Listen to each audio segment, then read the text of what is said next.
Hello বন্ধুরা, আজকে একটা মজার কুড়মুড়ে রেসিপি নিয়ে আসলাম। প্রথমে আমি বেসন নিয়েছি, তারপরে এখানে আটা এবং চালের গুঁড়া দিয়েছি।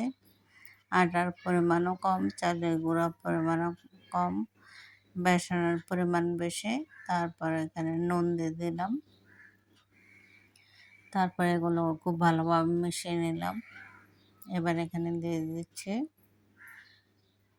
আদা বাটা, তারপর দিয়ে দেব লঙ্কা গুঁড়ো।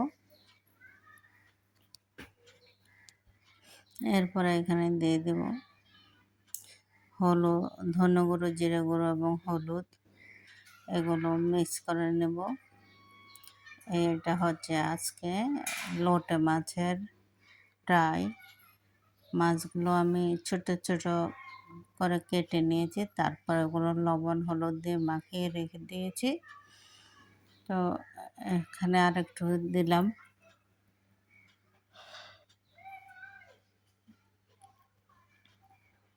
কালো জিরে ফোড়ন দিয়ে, কালো জিরে দিয়েছি।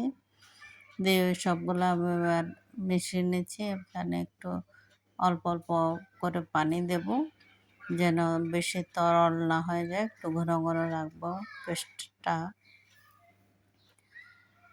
সবগুলো ভালোভাবে মেশানো হয়ে গেছে। দেখেন কীরকম ঘনত্ব, এরকম ঘনত্ব থাকতে হবে, পাতলা হলে হবে না। তারপরে এগুলো আমি কিছুক্ষণ ঢেকে রাখবো, 15-20 মিনিট মতো। তারপর যখন আমি ভাজি করব, তখন এখানে দিয়ে দিচ্ছি একটু গরম তেল।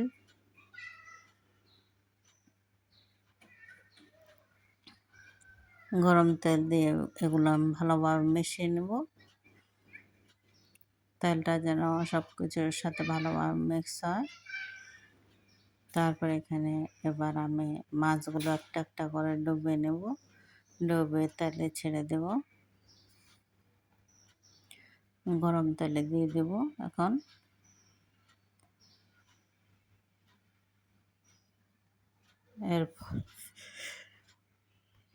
এরপর উল্টে পাল্টে লাল লাল করে ভেজে নেব। এবার এখানে আমি দেখেন লোটে মাছগুলো এভাবে সব দিয়ে দিচ্ছি, বেসনে ডুবিয়ে আর লাল লাল করে ভেজে নেব। ভেজে নিলে হয়ে যাবে কুড়মুড়ে মজার নাস্তা। বিশেষ করে কক্সবাজার কিংবা সি বিচ গেলে লোটে মাছের ফ্রাইয়ের এই মচমচে কুড়মুড়ে পাওয়া যায়। সবাই দেখেন কত মজার টেস্টি। ধন্যবাদ।